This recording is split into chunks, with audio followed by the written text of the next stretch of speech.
Siapakah penerus estafet Jokowi agar Indonesia jangan memilih yang buruk dari yang terburuk? Saudaraku sebangsa dan setanah air, para penikmat kontenku yang sangat saya hormati dan sangat saya cintai. Perjalanan politik Indonesia terbilang sangat seru. Sejak sosok bernama Joko Widodo atau Jokowi mulai muncul dan menjadi perbincangan publik sampai hari ini. Meski tidak bisa disangkal pula, ada banyak hal yang saru alias tidak pantas, tidak elok, dan memalukan yang juga terjadi pada kurun waktu yang sama.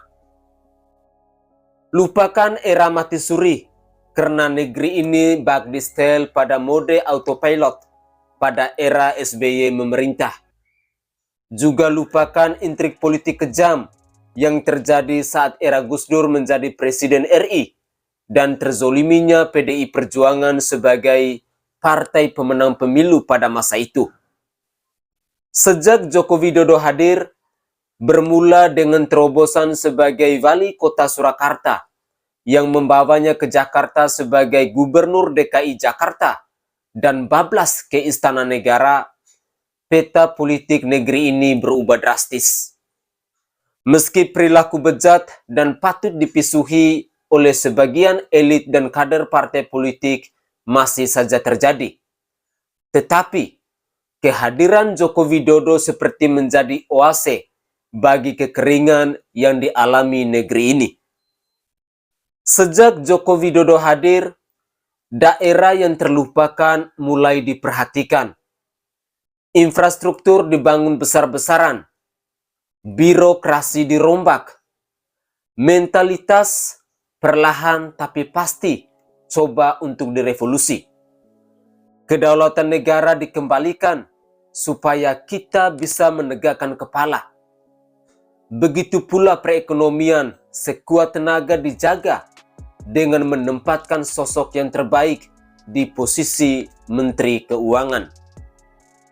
Standar kepemimpinan pun diangkat sangat tinggi dengan gaya kepemimpinan yang bahkan unggul sangat jauh bila dibandingkan RI 1 sebelumnya yang berlatar belakang militer.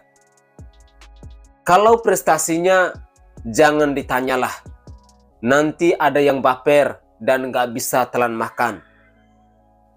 Joko Widodo ibarat berlian yang muncul dari kumpulan rongsokan.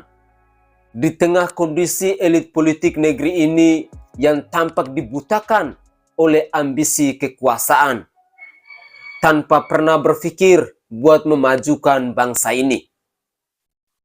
Adanya kelompok radikal yang mengarah pada sistem khilafah, memperberat perjuangan untuk memperbaiki negeri yang sudah kadung rusak ini. Kini, elit politik negeri ini sekali akan diuji buat menyodorkan calon pemimpin baru sebagai penerus tongkat estafet yang akan segera Jokowi serahkan. Jujur, saya baru melihat satu nama yang pantas diusung oleh rakyat, yang diharapkan bisa memaksa partai politik buat mengusungnya pada Pilpres 2024, seperti yang pernah terjadi pada era Joko Widodo dahulu. Prosesnya jangan dibalik. Partai menyodorkan, terus rakyat disuruh memilih. Proses semacam ini hanya akan menghadirkan pilihan yang buruk dari yang terburuk. Sama sekali bukan best of the best. Kondisi yang bila sampai terjadi akan membuat negeri ini mundur 1 dekade dengan kondisi lebih buruk, bahkan terancam bubar karena perang saudara atau terpecah karena faktor SARA. Siapa nama tokoh itu? Tentu saja Gubernur Jawa Tengah Bapak Ganjar Pranowo yang saya lihat masih yang teratas. Bahkan mengalahkan Prabowo Subianto. Jangan sebut nama gubernur dan ex-wakilnya hasil politisasi ayat dan mayat, karena mereka sudah sengaja merobek tenun kebangsaan dan tidak layak memimpin negeri ini sampai akhir zaman. Lalu bagaimana sekarang? Mari kita gelorakan suara rakyat yang benar-benar berasal dari rakyat, bukan dari partai yang mengaku menyuarakan suara rakyat belaka, supaya kita dihadapkan pada pilihan yang buruk di antara yang terburuk. Kita ingin dan perlu pemimpin hasil saringan dari calon yang terbaik. Kalau memang nantinya bukan Ganjar, ya tidak masalah. Asalkan ada calon yang memang lebih baik dalam banyak hal dan bisa meneruskan kepemimpinan Joko Widodo saat ini. Satu pesan saya, jangan memilih pemimpin yang hanya tahu merangkai kata atau mengganti kata korupsi dengan kelebihan bayar.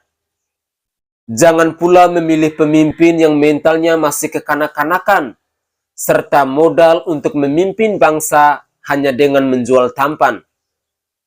Jangan memilih pemimpin seperti pisau bermata dua, bahkan ketemu rakyat senyumnya dibungkus rapat. Tapi pilihlah pemimpin yang merakyat, pemimpin yang adil, arif dan bijaksana, pemimpin yang paham akan kepentingan toleransi antar umat beragama, pemimpin yang bisa mengamalkan nilai-nilai Pancasila, Undang-Undang Dasar 1945, Bhinneka Tunggal Ika dalam kehidupan berbangsa dan bernegara. Siapakah sosok atau figur atau oknum yang tepat sesuai dengan kriteria itu? Jawabannya Anda sendiri yang menilai.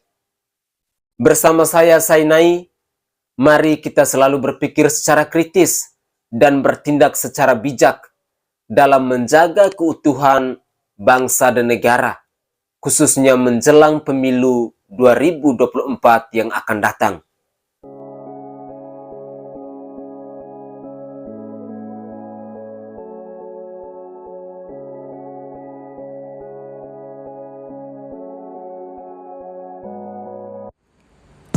Minyak Prabu merupakan salah satu minyak herbal yang mengandung 81 rempah-rempah asli dan dibuat langsung di Pulau Bali dengan menjamin kebersihannya. Minyak Prabu dapat membantu dalam menyembuhkan segala macam jenis penyakit kulit dan juga bisa membantu dalam meredakan sakit perut saat haid, pegal-pegal, dan masih banyak lagi. Minyak Prabu kini hadir untuk menemani aktivitas kalian semua dan memudahkan untuk dibawa kemana-mana.